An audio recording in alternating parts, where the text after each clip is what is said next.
সেদিন ঈদের দিন সন্ধ্যা থেকে যারা এই 2 দিন ধরে যে ছেলে মেয়েগুলো, যে নারী পুরুষগুলো, যে স্ত্রী, যে কন্যা, যে ছেলে অসভ্যতার নোংরামি করছে, গান বাজাইতেছে, ঢোল বাজাইতেছে, ডেকসেট বাজাইতেছে আর নাচানাচি ফালাফালি করছে, যেই অসভ্য মেয়েরা, মহিলারা, যাদের ঘরের স্ত্রীরা বেপর্দা, বেহায়া রাস্তায় রাস্তায় হাঁটতেছে, যে ছেলেগুলো এক ওয়াক্ত নামাজ না পড়ে মুসলমানের বাচ্চা, অথচ গান বাদ্য, নাচ গান, হই হুল্লুর, ছবি দেখা, নাচ দেখা, মেয়ের পিছনে হাঁটা, পার্ক রেস্তোরাঁয় ঘোরা, এটাতেই সময় পার করছে। এই হাইওয়ান, এই অসভ্য জানোয়ারদের তাকওয়া কোথায়?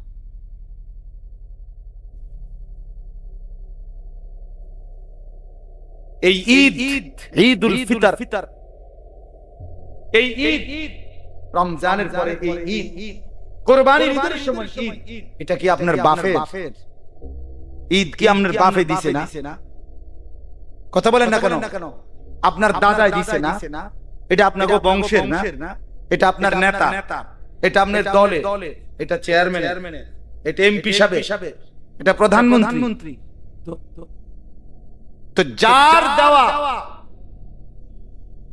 ঈদ, তার উল্টো তার নাফরমানি করছে কোন বলে? ইনসাফ কি বলে? হাদিসের মধ্যে আছে, নবী সাল্লাল্লাহু আলাইহি ওয়াসাল্লাম মক্কা থেকে হিজরত করে মদিনায় আসছেন। এসে দেখছে মদিনার মানুষ বছরে 2 দিন আনন্দ ফুর্তি, খেল তামাশা, নাচ গান করে। নবীজি জিজ্ঞেস করছেন, মা হাদানিল ইয়াওমান, তোমাদের এই দুটো দিনে কি মানে এরকম নাচ হোগা? কথা বুঝেন না? এরকম ফালাফালি লাফালাফি করো কা? এরকম গান বাদ্য, ঢোল তবলা বাজাও কেন? নাচ গান করো কেন? কি তাই তোমাদের এই দুটো দিনে কি? তোরা বললেন, কুননা নালআবু ফিল জাহিলিয়্যাহ, আমরা জাহিলি যুগে সব সময় এই 2 দিনে নাচ গান, খেল তামাশা, আনন্দ ফুর্তি করতাম, আগে থেকে এটা করে আসছি। আল্লাহ নবী সাল্লাল্লাহু আলাইহি ওয়াসাল্লাম তখন বললেন, এ খেয়াল করেন কথা, নবীজি কি বলছে আপনারা শুনতেছেন? তো কোনো হু হা তো করেন না, মাতেনো না, লড়েনো না, আসেনো না, কান্দেনো না, কিটা আসলে কি?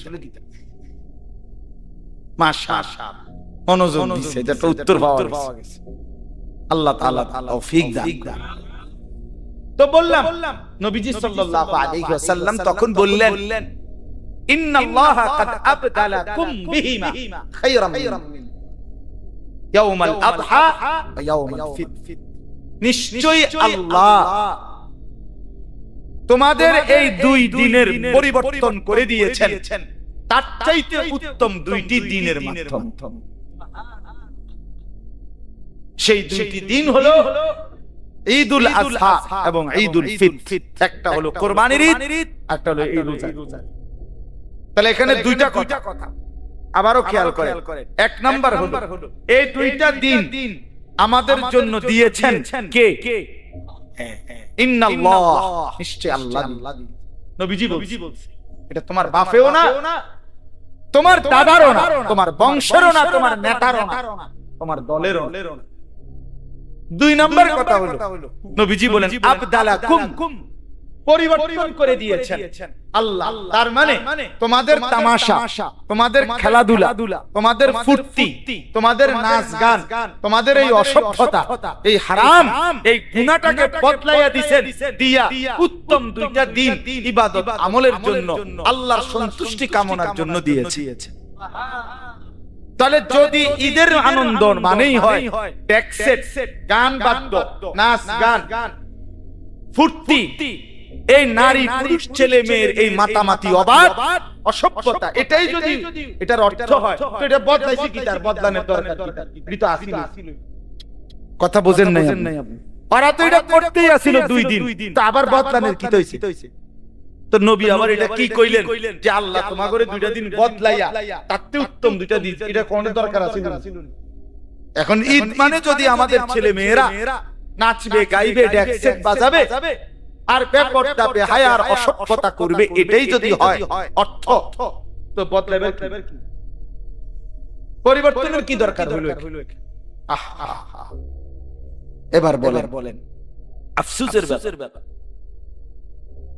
যেটা বদলাবার জন্য আল্লাহ দিলেন আমরা সেটাই করছি, যেটা পরিবর্তন করে রাসূল আল্লাহর পক্ষ থেকে শুনালেন আমরা তাতেই আবার লিপ্ত। আমরা সেই জাহিলিয়াতেই ফিরে গেলাম, আমরা সেই বেঈমানের আচরণেই ফিরে গেলাম, আমরা সেই মুশরিক মূর্তি পূজা করাকালীন তারা যা করত তাই ফিরে গেলাম। কি হলো বলেন, কি হলো আমাদের? আপনারা যদি সব নির্বাক বয়স্করা, মাঝ বয়সীরা, ঘরের বাবা ঘরের মা, অভিভাবক, আপনারা অবাক করে তাকায় আছেন, আপনারা কিছুই বলছেন না কেউ নিজের ছেলেকে নিজের মেয়েকে, আপনারা স্বামীরা নিজেদের স্ত্রীকে বেপরদা থেকে বাঁচাচ্ছেন না, তাহলে আপনাদের ভিতরে পৌরুষ কোথায়, সাহসিকতা কোথায়, আপনাদের ইসলাম কোথায়, আপনাদের আখিরাত কোথায়, আপনাদের পরকাল? এই যে সংসারের জন্য 60 বছরে এত কষ্ট করলেন, বিনিময়ে আখিরাতে কি পাবেন? যে স্ত্রী পর্দা করে না তার থেকে আপনি আখিরাতে কি পাবেন? যে ছেলেটা নামাজ পড়ে না, যে মেয়েটা বেপরদা, তার থেকে আপনার পরকালের সম্বল বলে অর্জনটা কি পাবে? ইনসাফের সাথে বলে, ভেবে দেখে। প্রতিনিয়ত মুসলমানের ছেলে মেয়েরা আপনার গুনাহটাকে আরো ডিজিটালাইজ করছে, নাফরমানিটাকে, অসভ্যতাটাকে ঈদের নামে, উৎসবের নামে আরো ডিজাইনেবল করছে। আগে রাস্তার মোড়ে মোড়ে ডেক্সেট বাজাইতো, এখন ডাইরেক্ট পিকআপ ভাড়া কইরা এর উপরে ডেক্সেট লইয়া এরপরে 18-20টা 30টা ছেলে একসাথে এটার ভিতরে লাফায়। এইটা কি? চান্দিনা থেকে ক্যান্টনমেন্টে চান্দিনা কথার কথা গাড়িটা যাইতেছে পিকআপ আর হেতে লাফাইতেছে তালে, ডেক্সেটে ফুল সাউন্ডে গান বাজছে, হেতে না লাফাইতেছে। আগে কুরবানির ঈদে পিকআপ দিয়া গরু টানে, আর রোজার ঈদে মানুষ রামের বলদ টানে। কথা বুঝেন? এই পিকআপ দিয়া কুরবানির ঈদে বলদ টানবে, আর রোজার ঈদে এই বলদ টানে।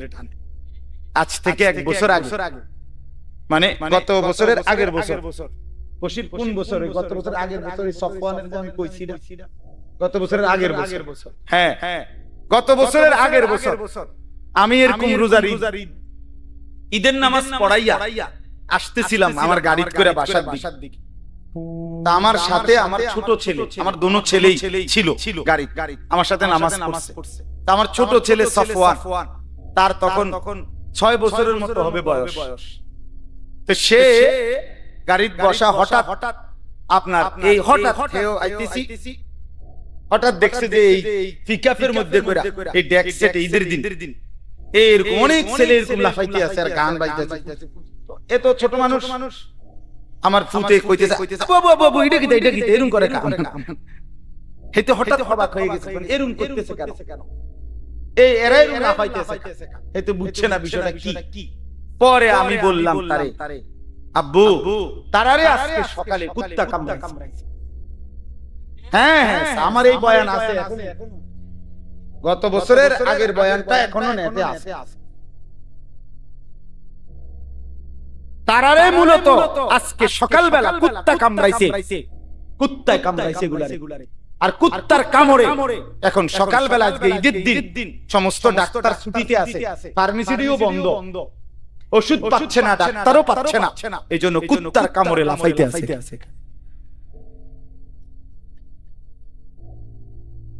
এই ছাড়া আর কোনো কারণ নাই।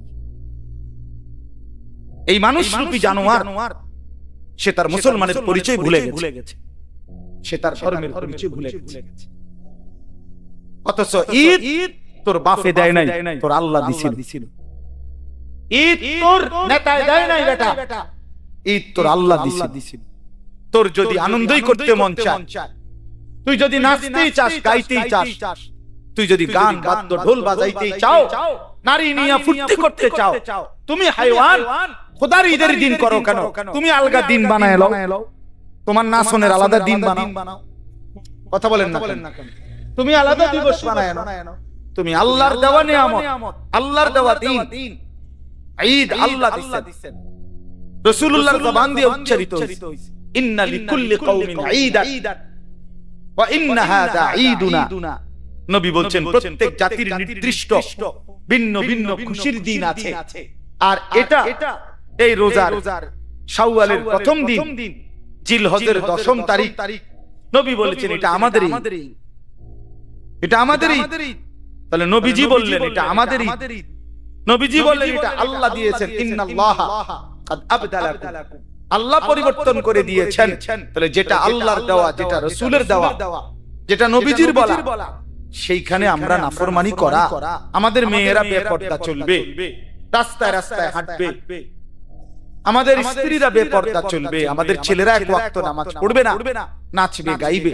এটাই কি ছিল এই গত এক মাসের রমজানের এতগুলো ইবাদত দিয়ে আল্লাহ তাআলার চাওয়া?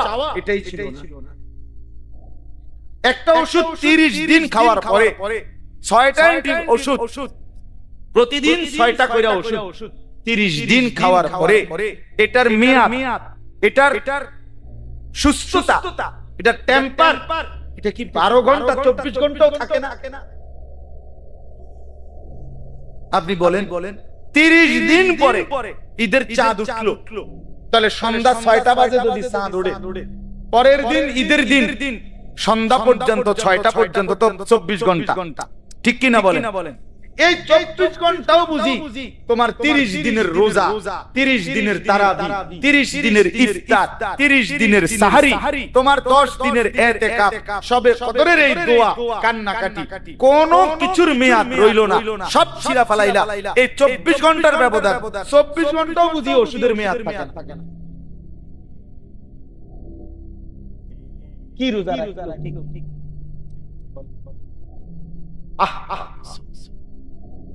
কেমনে বসে গেলেন টেলিভিশনের সামনে? ওই চাচারা কেমনে আবার শুরু করে দিলেন বিড়ি সিগারেট, কেমনে আবার শুরু করে দিলেন গালিগালাজ, কেমনে আবার শুরু করে দিলেন টেলিভিশনে নর্তকীর নাচ গান। আহা চাচা, আর কতগুলো রমজান দিলে আপনি বদলাবেন?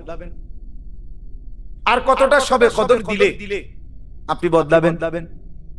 বলেন। এইটাই আমার ওয়াজ, এটাই আমার বক্তব্য। এই যে কয়জন যুবক ছেলে আছো, তোমাদেরকে বলি ভাইয়া, বলো আমার ভাই, ইনসাফের সাথে বলো মিয়া, যদি বিবেক থাকে, যদি মুসলমান মায়ের ঘরে জন্ম নিয়ে থাকে,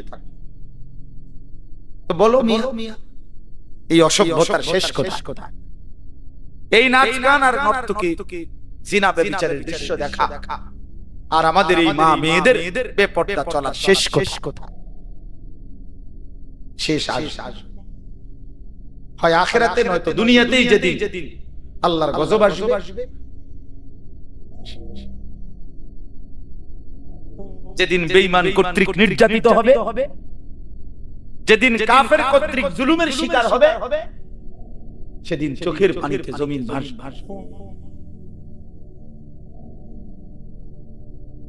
হ্যাঁ, রঙের গুড্ডি উড়াইতেছে সবাই, বাবার কষ্টের টাকা, অভিভাবকের কষ্টের উপার্জন, এইভাবে বাজি ফুটায়া, গান বাজায়া, ডেক্সে বাজায়া, সব কিছু করে শেষ। এই জন্য আমি বললাম লাআল্লাকুম তাত্তাকুন, আল্লাহ তাআলার প্রথম চাওয়া ছিল মাহে রমজান থেকে যে আমি তোমাদেরকে মুত্তাকি বানাবো, তাকওয়ার গুণ অর্জন হবে। আর তাকওয়া মানে অন্তরের ভিতরে মালাকা, যোগ্যতা আসা, যে যোগ্যতা আসলে গুনাহ ছেড়ে দিতে সহজ হয়, নেক আমল করতে সহজ হয়, এইটাই আশাটা, এটা ছিল টার্গেট। এখন এটা যদি আমাদের অর্জিত না হয়, আমি যদি সেই আগের মতোই গুনাহে অভ্যস্ত থাকি, কয়জনের সিদ্ধান্ত নিছেন যে আর মিথ্যা বলবেন না? কয়জনের সিদ্ধান্ত নিতে পারছেন বলেন যে আমি আর হারাম, সুদের লেনদেন, অবৈধ উপার্জন আর করব না? কয়জন নিজের স্ত্রী সন্তানের চরিত্র পর্দা এটার খবর নিলেন, সিদ্ধান্ত নিলেন, তাদের পরিবর্তন করাইলেন, করলেন, বা তারা হলো? এটা দেখেন, তাইলে না বুঝবেন রমজানের মাকসাদ অর্জিত হয়েছে কি। নালে শুধু উপাস রাখা, শুধু স্ত্রী থেকে আপনাকে বিচ্ছেদ করা, এটা মাকসাদ ছিল না। কোন ব্যক্তিকে তার স্ত্রী থেকে 1 মাস দূরে রাখা আল্লাহ তাআলার এটাই তো মূল ইচ্ছা রমজান দ্বারা না।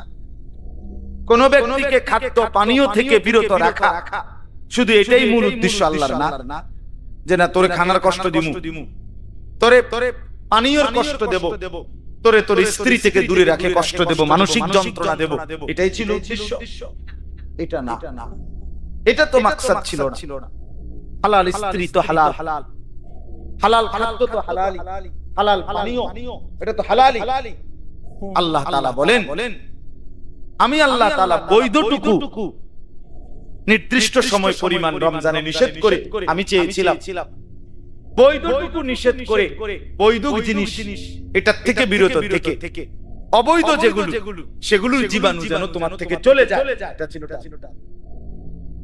তোমারে মূলত মিষ্টি আর চিনি, তোমারে যে ডাক্তারে নিষেধ করছে মাকসাদ কি? মিষ্টি আর চিনি হলো মূলত হারাম, এজন্য না।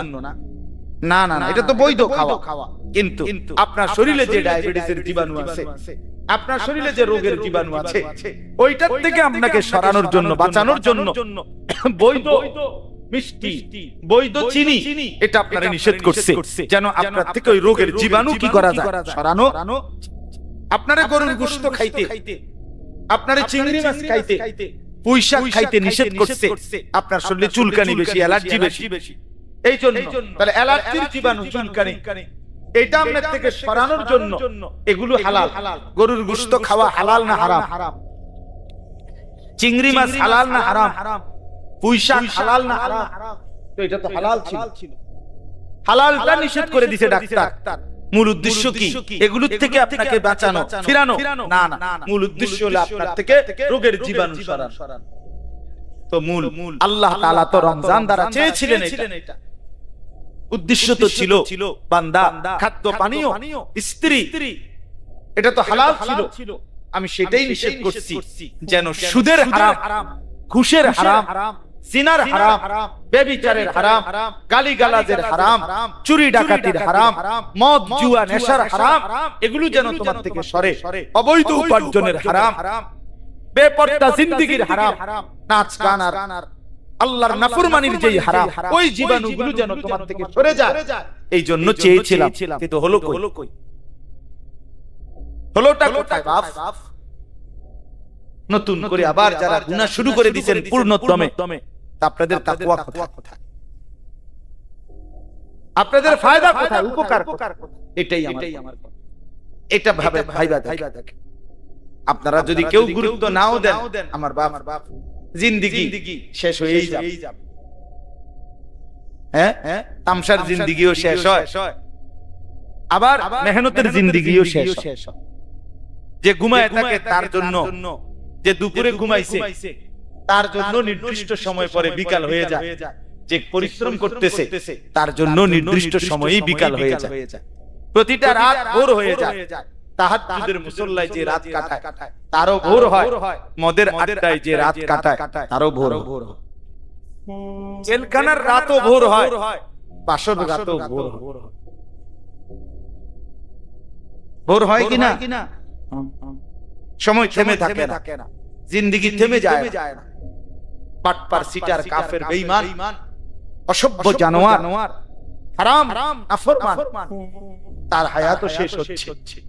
ইমানদার, নেককার, সেজদাওয়ালা, বন্দেগীওয়ালা, তার জিন্দেগিও কি হচ্ছে? শেষ। দেখার বিষয় হলো আখিরাতে কি, এটাই আল্লাহ তাআলা বলছেন। ইয়া আইয়ুহাল্লাযীনা আমানু তাকুল্লাহ, যে আয়াত আমি পড়ছিলাম সূরা হাশরের আয়াত, কোরআনুল কারীমের 28 নম্বর পারা, 59 নম্বর সূরা, সূরা হাশর, এই সূরার 18, 19, 20 এই তিনটি আয়াত পড়ছিলাম। এই শুধু তরজমা শুনেন। আল্লাহ তাআলা বলেন, ইয়া আইয়ুহাল্লাযীনা আমানুত্তাকুল্লাহ, হে ঈমানদারগণ, হে মুমিনগণ, ইত্তাকুল্লাহ, তোমরা আল্লাহকে ভয় করো, তাকওয়া অবলম্বন করো, গুনাহ ছেড়ে দেওয়ার মতো অভ্যাস করো, নেক আমল আদায় করার অভ্যস্ত হও। এটাই তাকওয়া, এটাই আল্লাহকে ভয় করা।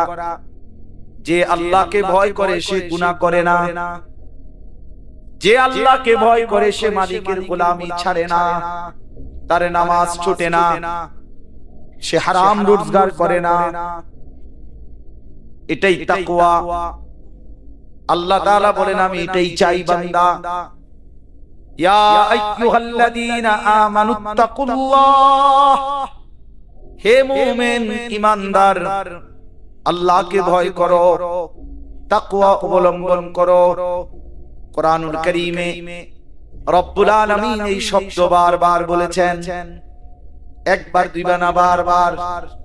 ইয়া আইয়ুহাল্লাযীনা আমানুত্তাকুল্লাহ, ইয়া আইয়ুহাল্লাযীনা আমানুত্তাকুল্লাহ।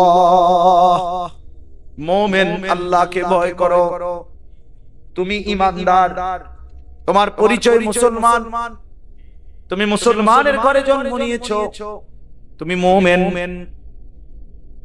তুমি আলতু ফালতু না, তুমি বেঈমান না, কাফের না, তুমি হিন্দু নও, বুদ্ধ নও, মুশরিক নও, তুমি ইহুদি নও, খ্রিস্টান নও, তুমি মূর্তি পূজক না বান্দা, তুমি মুমিন, তুমি কালেমাওয়ালা, তুমি ঈমানওয়ালা। তুমি আমাকে ভয় করবে না তো কে করবে? আমি আলহামদুলিল্লাহ ফজরের নামাজ পড়ে ঈদের দিন বাসায় আমার বিবি বাচ্চা নিয়ে আমি তালিম করছি। স্বাভাবিকভাবে আমি ফজরের পর অল্প সময় তালিম করি বাসায়। আমার বউ বাচ্চা নিয়ে আসি, আমার বিবি আর আমার 4 জন সন্তান, 2টা ছেলে 2টা মেয়ে, আলহামদুলিল্লাহ। তো আমার ছোট মেয়ে এটা 2.5 বছর, পরেও ঘুমোতে উঠাইছি, আব্বু আব্বুর সাথে বসো, তা আমার কোলে বসায়া তালিম ফজরের নামাজ পড়ে। আমার ছেলে, বড় ছেলের বয়স 12 বছর, ছোট ছেলের বয়স 7.5, 8 বছর, 8 বছর হয় নাই, 7.5 বছর। মেয়েটার বয়স 14 বছর, আর ছোটটা কোলের 2.5 বছর। তো এদেরকে সহ, আমার বিবি সহ, আমার ছেলে মেয়েদেরকে বললাম, আব্বু আমরা মুসলমান, আমরা মুমিন, মনে রাখো বাপ। একটু পরে ডানে বামে ঈদের আনন্দ করতে গিয়ে অনেকের ঘরে, অনেকের রাস্তায়, অনেকের বাড়ির সামনে নাচবে, গাইবে, গান বাজতে হবে, ঢোল বাজনা বাজবে। বাকি আমরা মুসলমান, আমরা ঈমানদার, আমাদের আখিরাত আছে। একটু কষ্ট হইলেও বাপ হজম কইরো। আমি ছেলে মেয়েদেরকে আমি নিজে বাসায় বুঝায় কইছি, একটু হজম করো, আমাদের জন্য এটার অনুমতি নাই। আমরা ইনশাআল্লাহ আখিরাতে মজা করব, আমরা আখিরাতেই ফুর্তি করব ইনশাআল্লাহ। আর দুনিয়া চলো আমরাই মজা করি ঘরে বসে, আমরা রান্না বান্না করি সবাই মিলে, এটা ওইটা দেই। আমি অনেক কিছু আনছি বাজার থেকে, চলো এগুলো আমরা রান্না বান্না করি, সবাই মিলে কাজ করি, মজা করি আমরা। তো গুনাহের এই পরিবেশ, চারিদিকের মানুষগুলো নাচছে গাইতেছে, মনে করলেই তোমরা ভাইবো না যে তোমরা মনে কষ্টে আছো, না না, ইনশাআল্লাহ একটু সবর করলে আখিরাতে মুমিন শুধুই হাসবে, আর নাফরমান অনন্তকালের জন্য শুধু কাঁদবে। আজকের হাসি শেষ হয়ে যায়, আজকের কান্না শেষ হয়ে যায়, কিন্তু মৃত্যু পরবর্তী হাসলে আর কোনোদিন কাঁদবে না। মৃত্যু পরবর্তী মুমিন হাসলে আর কান্না নাই, নাফরমান কাঁদলে খোদার কসম আর হাসি নাই। হ্যাঁ, আমরা বেকুব না মিয়া, ছেলে পেলে তোমাদেরকে বলি মিয়া, পরের নারী দেখা, পরের ছবি দেখা, আর অসভ্যতায় জীবন কাটানো এ কোনো বুদ্ধিমানের কাজ না, এ কোনো চালাক মানুষের কাজ না।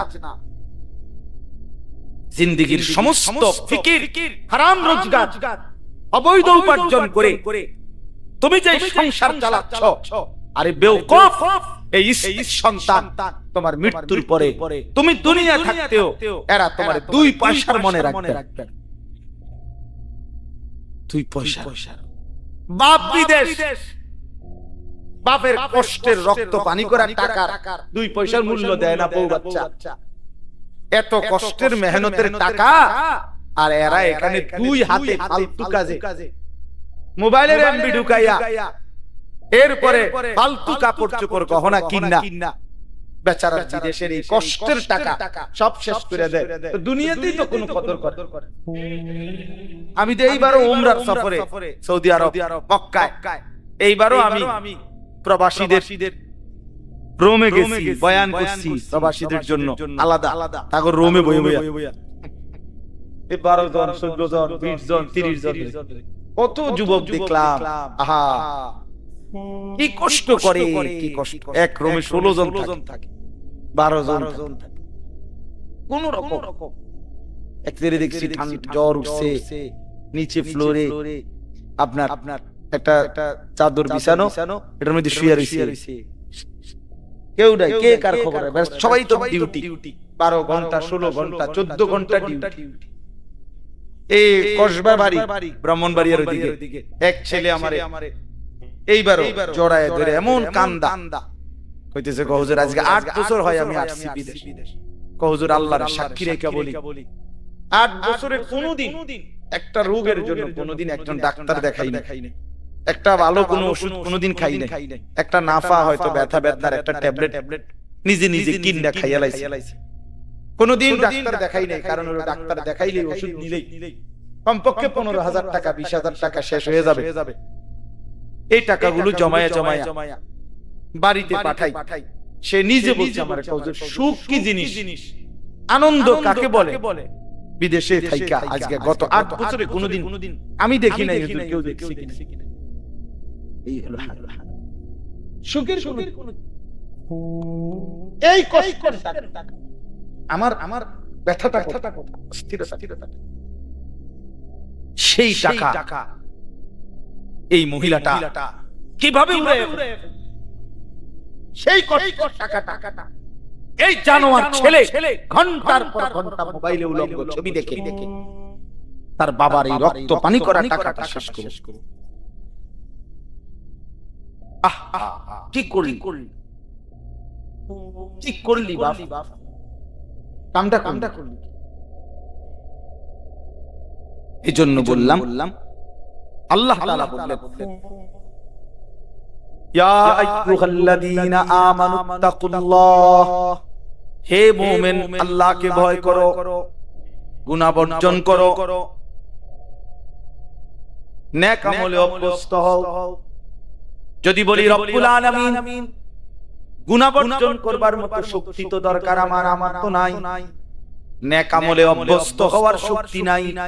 আল্লাহ বলেন এজন্যই তো রমজান দিলাম, একটা মাস আমি আল্লাহর হুকুম মেনে রোজা, নামাজ, তারাবি, ইতিকাফ, শবে কদর, এই সবগুলো ইবাদত মাত্র একটা মাস কষ্ট করে করো, লাআল্লাকুম তাত্তাকুন, তাকওয়ার দৌলত আমি তোমাকে দিয়ে দেব, আমি মুত্তাকি বানিয়ে দেব, তাকওয়ার যোগ্যতা আমি দিয়ে দেব। এবার তুমি গুনাহ ছাড়তে পারবা, নেক আমলও করতে পারবা। সুবহানাল্লাহ। এইজন্য রমজানের সফলতা, সার্থকতা তখনই যখন আমার আপনার মধ্যে এই তাকওয়া আসে। গুনাহ ছাড়বার হিম্মত হলো কিনা সেটা বল, নাইলে কোনো লাভ। এই রমজান আসলো আর গেল, আপনার কোনো পরিবর্তনই হইল না। আপনি যেমন আছেন এমন, যেমন সিন্নি এমন বতর এমন হইল না। এই জন্য আমরা দয়া করে ফিকির করি, নিজের জীবন গঠন করি। বাবারা আরেকটু যত্নবান হন, নিজের ছেলের দিকে নজর দেন, মেয়ের দিকে নজর দেন, স্ত্রীর দিকে নজর, স্ত্রী সন্তান, বিশেষ করে নিজের মেয়ে এবং স্ত্রী বেপরদা হওয়া, এটা আত্মমর্যাদাহীন পুরুষের পরিচয়। যেই পুরুষের গায়ের আমি সবসময় বলি, কারো যদি প্রেস্টিজে লাগে আপনি প্রেস্টিজ দিয়ে লাইয়েন, কারো যদি মান সম্মানে লাগে, হ্যাঁ লাগু, আপনার মান সম্মান আসেনি, আপনি এটা লাগবে। যার স্ত্রী বেপরদা, যার মেয়ে বেপরদা, এই লোক আত্মসম্মানহীন, আত্মমর্যাদাহীন পুরুষ, বেগায়রত, তার আত্মসম্মান নাই, নয়তো কাপুরুষ। এই কারণেই তার স্ত্রী নিয়ে বেপরদা, যে তাকে 2 পয়সার কেয়ার করে। দূর বেটা, তোরে গনার না। হ্যাঁ, নাইলে এই ঈদের কেনাকাটা যত মহিলা করলো, মেয়ে করলো, আপনি আপনার মেয়ে, এই সমস্ত টাকা স্বামীর, সমস্ত টাকা বাবার, অথচ এই কষ্টের টাকার নার রং চায় রাস্তার বখাটে, রাস্তার দুশ্চরিত্র। এটা কি কথা? এটা কেমন আত্মসম্মানহীন মানুষের কথা? এই জন্য দয়া করে ফিকির করে। আল্লাহ তাআলা বলছে, বল তানজুর নাফসুম মা কদ্দামাত লিগাদ। আমার বান্দা খেয়াল করো, আগামী কাল কিয়ামতের জন্য তুমি আজকের দুনিয়া থেকে কি পাঠাচ্ছ। এটাই তোমার আখিরাতের পুঁজি সংগ্রহের জায়গা, দুনিয়া। এখান থেকেই আখিরাতের জন্য পাঠাইতে হবে। মা কদ্দামাত, হিসাব করো আখিরাতের জন্য কি পাঠাইছো। ওয়াত্তাকুল্লাহ। এরপরে আল্লাহ আবার বলতেছেন, বান্দা আবারও বলছি, কথাটা ফেলে দিও না, আমাকেই ভয় করো, গুনাহ ছাড়ো, নেক আমলে অভ্যস্ত হও। ইন্নাল্লাহা খাবীরুম বিমা তা'মালুন।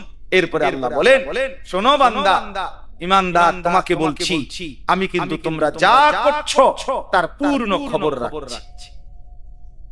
এক বিন্দু আমার থেকে আড়াল করতে পারবা না। এমনকি হৃদয়ের ভিতরের যেই কথাগুলো, খোদার কসম কোরআনে আছে, আল্লাহ তাআলা বলে, বান্দা কিয়ামতের দিন তোমার অন্তরের ভিতরে যে কথাগুলো উঠানামা করতো, ভালো মন্দ, আমাদের হৃদয়ে অনেক কথা আছে না, আমরা বলি না যে বেটা মনে আরো অনেক দুঃখ আছে, বা আমার আরো মনে অনেক কথা আছে, এই অন্তরের কথাগুলো পর্যন্ত আল্লাহ বলেন আমি খবর রাখি। কিয়ামতের দিন সেগুলো তোমার সামনে আমলনামার মধ্যে লিখিত খোলামেলা দেখায়। ইয়াউমা তুবলাস সারাইর ওয়া হুসিলা মা ফিস সুদূর, অন্তরের কথা। এইজন্য আল্লাহ বলেন আমি সব খবর রাখছি, আমাকে ভয় করো, আখিরাতের জন্য কি পাঠাইলো এটা হিসাব করো। এরপরে আল্লাহ বলেন, ওয়ালা তাকুনু কাল্লাযীনা নাসুল্লাহা ফাআনসাহুম আনফুসাহুম। আমার বান্দা এমনটা হইও না যে আমি আল্লাহকে ভুলে গেলাম। আল্লাহ বলেন আমার কিচ্ছু হবে না, বিশ্বাস করো বান্দা, একদিন তুমি তোমাকে ভুলে যাবা। আমারে বলতে আমার কিচ্ছু হইতো না, শেষ পর্যন্ত তোমার নিজের কথা আর তোমার মনে থাকবে না। তুমি যে মানুষ, তুমি যে মুসলমান, তোমার যে মরণ হবে, তোমার যে কবর হবে, তোমারে যে 2 জন ফেরেশতা প্রশ্ন করবে, তোমারে যে হাসরের ময়দানে দাঁড়াইতে হবে, তোমার যে মিজানের পাল্লায় ওজন হবে তোমার আমল, তোমারে যে একটা আমলনামা দিবে, তোমারে যে ফুলসিরাত পার হইতে হবে, এই কথাগুলোই তোমার প্রয়োজন। এগুলোই একদিন তুমি ভুললা যাইবা। শুধু দুনিয়া ব্যস্ততায় একদিন দেখবা সবকিছু জায়গা রাইখা, দোকানের জায়গায়, বিল্ডিং এর জায়গায়, গাড়ির জায়গায়, সব তোমার জায়গায় যেটা যেখানে ছিল ওইখানে রাইখা দুনিয়া তোমারে লাথি দিয়া কবরে ফেলাই দি।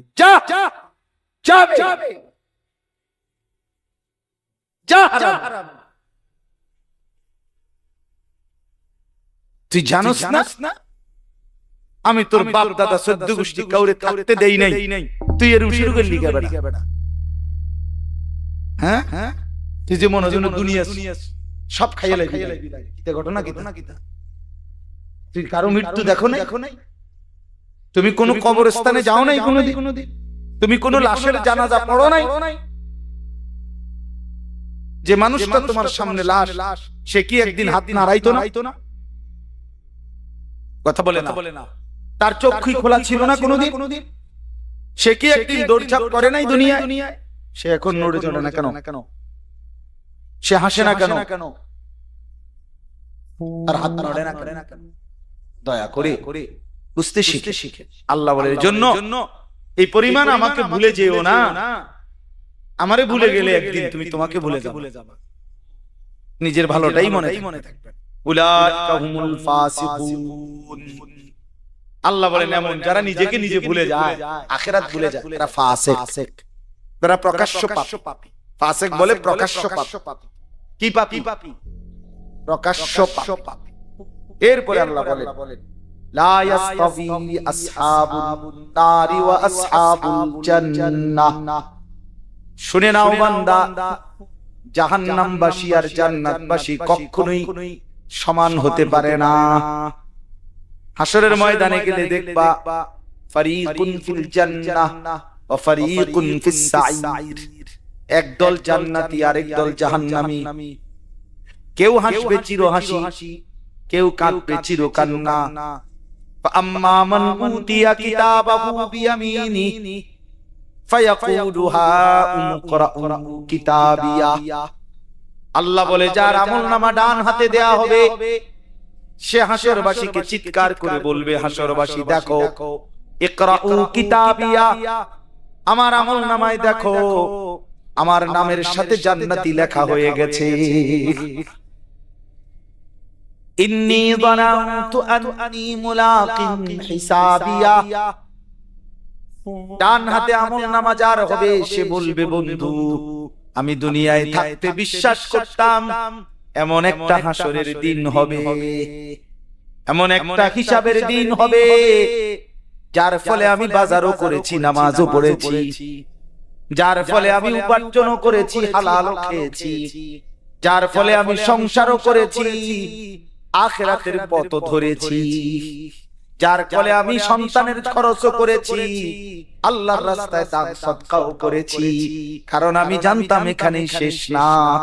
সুবহানাল্লাহ। ওয়া আম্মা মান উতিয়া কিতাবাহু বিশিমালি ফায়াকুলু ইয়া লাইতানি লাম উতা কিতাবিয়া।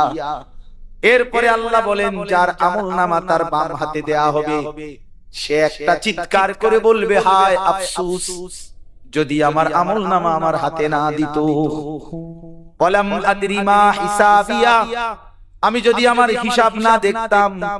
ইয়া লাইতাহা কানাতিল কাদিয়া, আই মৃত্যু এসে যদি আমাকে শেষ করে দিত, আমি যদি আবার মরে যেতাম, আমি যদি নিশ্চিহ্ন হয়ে যেতাম। মা আগনা আন্নী মালিয়া, আমার মাল তো কোনো কাজে আসলো না। হালাকা আন্নী সুলতানিয়া, আমার সব ক্ষমতা কর্তৃত্ব তাও তো শেষ হয়ে গেল। আল্লাহ বলবেন খুযুহু ফাগুল্লু, ফেরেশতারা তাকে ধরো এবং শক্ত শিকল দিয়ে বেঁধে ফেলো। সুম্মাল জাহিমা সাল্লু, এরপরে বলবেন ফেরেশতারা তারে লাথি মাইরা জাহান্নামে ছুঁড়ে মারো। সুম্মা ফি সিলসিলাতিন যারউহা ৭০ যিরান ফাসলুকুহু, এরপরে আল্লাহ বলবেন জাহান্নামের ফেরেশতারা ৭০টা আগুনের শিকল দিয়া নাফরমান রে বান্দা, ফাসলুকুহু, এরপরে জাহান্নামটার মধ্যে ঘুরাইতে থাকো। আল্লাহ মাফ করুন। আসহাবুল জান্নাতি হুমুল ফাইজুন। আল্লাহ বলেন শোনো বান্দা মুমিন, শুধুমাত্র যারা জান্নাতি হবে তারাই একমাত্র সফল হবে। হুমুল ফাইজুন, তারাই সফল, তারাই কামিয়াব। কারা? জান্নাতি হবে যারা। কারা বলেন না? এজন্য চলেন আজকে প্রথম এইটাই মূল কথা, গুনাহ বর্জন করি, নাই তো রমজানের কোনো সার্থকতা হলো না, নাই তো রমজানের কোনো সার্থকতা হলো না। আসলো আর গেল, আমার কোনো লাভ হলো না, আপনার কোনো লাভ হলো না যদি গুনাহ ছাড়তে না পারে, মানসিকতা যদি বদলাইতে না পারে। আর শেষ কথা হইলো রমজান মাসের আরেকটা টার্গেট ছিল, আল্লাহ বলছেন ওয়ালা আল্লাকুম তাশকুরুন, তোমরা যেন আমার শুকর আদায় করতে পারো। এত বড় নিয়ামত, এতগুলো পেয়ে শুকর আদায় কার? আল্লাহ। তো মুহাদ্দিসিনে কেরাম, মুফাসসিরিনে কেরাম বলেন, কোন ব্যক্তি রমজান পেয়ে যদি আল্লাহর রমজানের পরে সে আল্লাহর শুকর আদায় করতে চায়, তাইলে শুকরের একটা নমুনা হইল রমজানের পরে শাওয়াল মাসের এই 6টা রোজা রাখা। এটা প্রমাণ করে এই লোকটা রমজানের শুকর আদায় করছে। এই কয় রোজা? এই মাসে 6টা রোজা রাখা, এটা শুকরের নমুনা। আমি আল্লাহর রমজান পেয়ে আল্লাহ যে আমার ইবাদত আমলের তৌফিক দিছে, পুরা মাসটা হায়াত দিছে, বাঁচাইছে, আমি যে ওযু, নামাজ, তারাবি, ইফতার, সাহরি, রোজা, ইতিকাফ, শবে কদর, এই নিয়ামতগুলো অর্জন করার চেষ্টা করছি, এটা শুকর হিসাবে। আর 6টা রোজা রাখা, এই শাওয়াল মাসে 6টা রোজা রাখা। নবী সাল্লাল্লাহু আলাইহি ওয়াসাল্লাম বলেন, মান সামা রমাদানা সুম্মা আতবাহু সিত্তাম মিন শাওয়াল কানা কাসিয়ামিদ দাহর। যে ব্যক্তি রমজানের রোজা রাখলো অতঃপর তার সাথে মিলাইয়া শাওয়াল মাসে আরো 6টি রোজা রাখলো, কয়টি?